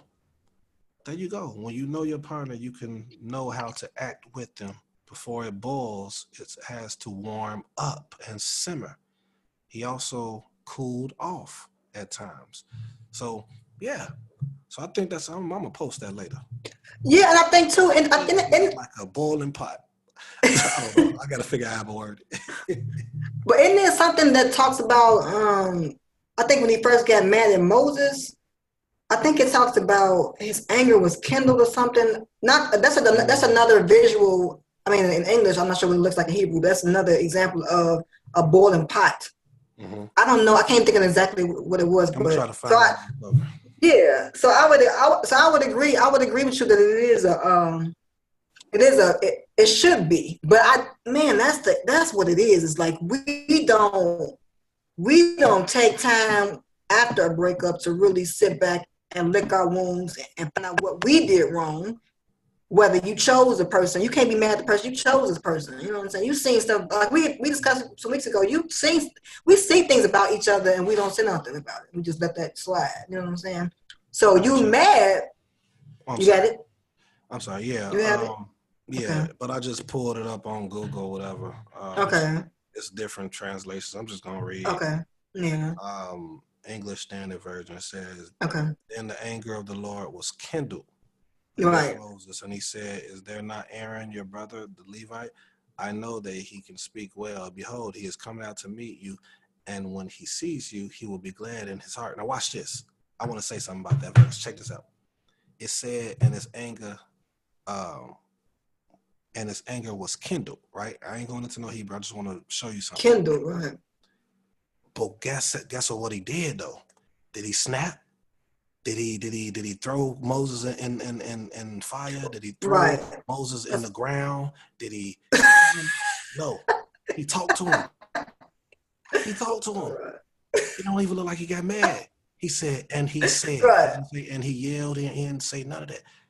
Is that not Aaron, Right. your brother, the Levite? I know that he can speak well. Behold, he is coming out to meet you, and when he sees you, he will be glad in his heart. He still. Right. Some people say, "Well, Shema, you just reading that." No, think about it. I could show you episodes to where when he was really boiling, Man, he cut him yeah. up. He cut him up, but he cut him up because Yeah. before all that, he kept talking to him. He kept warning him. So with this one right The here, same thing with this with that. when he being killed right here, because Moses kept questioning him. Man, I be stuttering, bro. But even no, but even to that point, even in that situation, it don't say that his anger was kindled until the third or fourth time. Moses was like, but. Right. Yeah. So it still shows a lag in even the anger, which that's not common. It's not common to not be angry. But I do think it's because we're not being honest with ourselves. We haven't taken time to think about if I get into a covenant again, how am I going to deal with that differently? What am I going to fix about myself before I even get to that point? You know what I'm saying? What part did I play in the destruction of my whatever Yes. it was you was Oh in? my You know what I'm goodness. saying? So We going to yeah, that's and a I think whole other topic. that's the maturity. That's a But good that's one. the maturity level, though. But that's Yeah. the maturity level that's needed before we even get to. Well, that's the maturity level that needs to happen because if not, it'll make possession and jealousy bad in the relationship. Yeah. It'll make those things. You won't be able to hear your partner's thoughts. Yeah. You know, you'll be so guarded, and that when they say something to you, you'll be like, "Oh, you tripping," you know. But they, you just totally because you in your own head, not being conscious of how you are there to help them too. It's not a serve me; it's we serve, like you said, serving each other. So Yeah. And that's it. I think like when you look at I'm gonna go back piggyback off of your serving part. At the end of the day, the one thing I love about the Torah or the culture within Yisrael is it is a community of serving. right, One of the things that was brought up, we got a few minutes left, so I'm gonna try to bring this out. I should have brought this out earlier, but I made another video in regards to the possession, and then the beloved sister. I want to make sure I say that so she understands. I'm not saying I'm trying to say nothing bad, but she equated it to slavery. And it could be possession is right, equated to slavery, but you have to go into the context of the subject and the people you're talking about. You know, and the Eurocentric mindset back in the day, toward slavery days, was that in the aspect the woman was basically kind of property in a sense. It seemed like, from my understanding, from what I saw. But in the yeah, Eastern culture, y'all might not like what I'm gonna say, but they actually esteem the woman pretty high. And how can I prove that? One thing that you need to start doing when you're studying is not just study the culture of what we are, but the cultures around them too, because a lot of similarities are within the cultures around them. That's why a lot of times you see the Most High say, "Do not be as they mm-hmm. were," because we were really a part of them in some sense. But Right, what I will say is, within those cultures, for the most part, they actually did esteem those women pretty high. That's why when people try to say the Torah or the Tanakh is more so man for man, like man, woman, man, um, I disagree. You know, I know what it seems like, but it's not. So, not to say that I got some authority to say that, but I can show you is what I'm saying. But she said something about slavery, and I was like, well, even slavery then was different, how they looked at each other. When you go into Leviticus and Deuteronomy, I know Exodus says something different, but I'm not going to give y'all the chapter. Y'all got to find it yourselves. But in Deuteronomy and Mhm. Leviticus, he says, do not treat your achicha, your brother, your brothers, don't let them serve like the slaves. That's me paraphrasing it. But do not Mhm. treat them as a slave, basically. And Right. guess what? Guess what? You all, and this was I wanted her to find out. I don't know if she listened to the video. When he said that to them, he was referring to those that was actually going to be serving their own brother in a Right. slavery fashion Right. Right. Right. or in a slave fashion. So they weren't even treated as what we would say slaves. They were just servants, and and at the end of that, they got portions. They got treated Yeah. well. So my point is, when you say that possession is like slavery or a bed is servants or slave, right? And if I was to say, okay, well, let's use a bed in the context of what it's talking about with the brother, the achicha, the your brothers, then that just shows a difference in slavery in this culture versus slavery that we know here. So that's why the reason I said all that is to say we have to get out the mindset of the westernized or the Eurocentric mindset and start applying these words or these terms with our mindset that we had. Mm.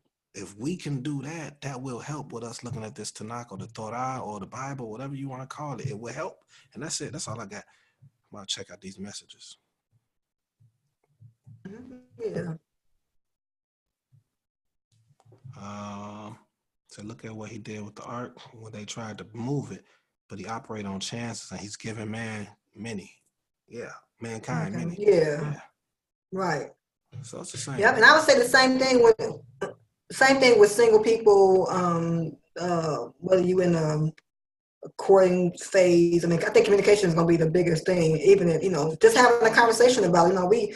I mean, every time we do these conversations, I be learning, I be listening for wisdom. I don't, I got my own personal issues and whatever. Still, you know what I'm saying?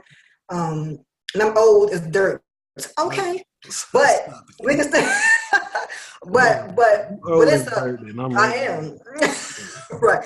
I had told somebody a couple weeks ago. I said Abraham was. We was in high school together, and they laughed. But no, but it's opportunity for us to start talking about it. I think the only thing, we can't help everybody, and that's not our intent to help everybody. But I will say that this platform, that's the purpose of the platform, is for open conversation so we can learn from each other.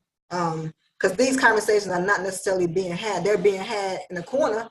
A lot of whispering going on. Oh, my husband doing this to me, or my wife ain't this, or whatever. But you can't be talking to your brother about your wife, or your wife about your talking to your sisters about your husband, and not coming to him for a solution. You know what I'm saying? Because all these things are going to creep up and they will continue to divide us. I don't care how many Shabbat Shaloms you say. Right. If your household is still operating, like you said, in the Western mindset, then you ain't really part of the culture. You ain't really a Hebrew. I don't care what you say. You know what I'm saying? So, but, you know, we need to just continue to talk about things and then seek out information. Look at some definitions. You know what I'm saying? Like that's one thing I can say about, it's a sister named Rhea and her husband's name is Job. That's one thing I learned from them, is that them Bama's got the Bible, got the dictionary out on every conversation. They'll put a dictionary out in the middle, like, man, what do it mean? Yeah. Because it's important. We need to know what words are not just words. I mean, even in the Hebrew culture, every word means something for the most part. There's like an action behind it. So it ain't, you can't just say stuff and think it misses people. That ain't how this thing works. So the same way things like submission have had a negative connotation because we have not yet sat and searched it out. What does that even mean? So anyway. Yeah, I agree with that. And I just want to make sure I do say, and I've said it before, that like if you hear me say stuff like, get in an Eastern mindset or ancient Near Eastern mindset, I do understand that there's people over there in that world that treat women like nothing too. Right. Yeah. That's not what I'm saying. I'm saying in the context of two things. the context of the literature that we're reading, but also the context of those that Yah esteem true followers of, Right. or it, or whatever. You know, I just try to do that because I do have people that check in that go off of that too. So I apologize. So, but yeah, that we got. I want to make sure I say that I do understand in every group, in every religion, in every whatever, it's only a remnant that truly is doing it. Right. Whether you're Christian, it's only a remnant that's really Christians, dude. Like, there's Christians that's horrible, but then there's some that's really, really trying to be good Christians. Same with Islam, Jewish, whatever, you know. But in regards to us, that's the unfortunate thing with us, because my objective with the love language, or our objective with the love language, was to gear towards the so-called black woman and man first, and then those that outside that wants to help their family as well. So when I say it kind of sucks for us, it's because if most of us are looking at it the way that Tamar had presented earlier, like with the man feeling that way, that's problematic. When people read this and take this information and they go off of it in this way, that's problematic. Yeah. People are afraid of the word possession. When the Most High said that He's my possession, that's problematic. Right. That just says something, you know. And maybe they don't know that though. Maybe if they know it now, they're like, okay, let me try to investigate this, or let me hit up Sister Tamar or Brother Shema or whatever, and just see what it can, you know, what's they take on it a little deeper. So I don't know. I'm just trying to help, man. That's it. Yeah, that's all we're trying to do. Yeah. So that's all I got. Yeah. So we encourage everybody to share the video, put comments on it. We'll go back on the Facebook page, there's some comments on there too, and look at them as well. Like I said, be patient with us. We're new to this whole platform, but we encourage. Zoom is a platform. Yeah, we encourage you all to join us each week. It'll always, the link that you do is the link that'll be in the event description. Click on that, and then you can join us in the chat and offer your thoughts and questions and whatnot. We're trying to all learn from each other, and we'll be back same time next Sabbath, or we're gonna change. No, we could do the same time. Okay, yep. So we can do the same time. Yep. So next Saturday. I don't know the date, but yeah, next Saturday, noon Central Time, 1 Eastern Time, for another conversation, and we'll put up the topic. Also, if you have topics that we want us to talk about, please let us know. We observe people's comments, and so that's how we came to this conclusion. But if it's something that we're missing, some things you have in your heart you want to talk about, let us know, and we're happy to bring it forth and eventually bring y'all into it. That'll be good to have y'all bring it and come in and so contribute to the conversations. Oh yeah, and you know, I'm go ahead and say something real quick. Your boy just released a mixtape, mixpop. I'm R&B singer, songwriter too. Oh yeah. Go to Shama, SHAMA, Talmido, TALMIDO .bandcamp.com, and get your free download. It's free. You know what I'm saying? If y'all want to give something, y'all can. That's just gonna go towards the next project, but it's totally free. It will ask you for an email, and that's only because when I do release the next project, I can email you all, tell you all that, you know, I'm releasing another one. But it's free. That's one. It's entitled Hebrew Love, Mixpot Volume 1. It's trying to uplift women on that, and also the men collectively, and just bring a different perspective of love. And then a couple weeks ago, I released I call it letters, but a book. The first letter, Letters of Shema, a manual to self-preservation and divine conscience. I will type this in, I think Monday or Tuesday on the platform, the other platform that I'm on. They allow you to promote certain things, so I'll promote it there. But it's not a lot of people on here, so what I'll probably do is go on our page and type that information on there. That's it. That's all I got. Yep. All right, y'all. Thanks for joining us. Pray y'all have a good week, and we'll be back with y'all next week. Shalom. Shalom.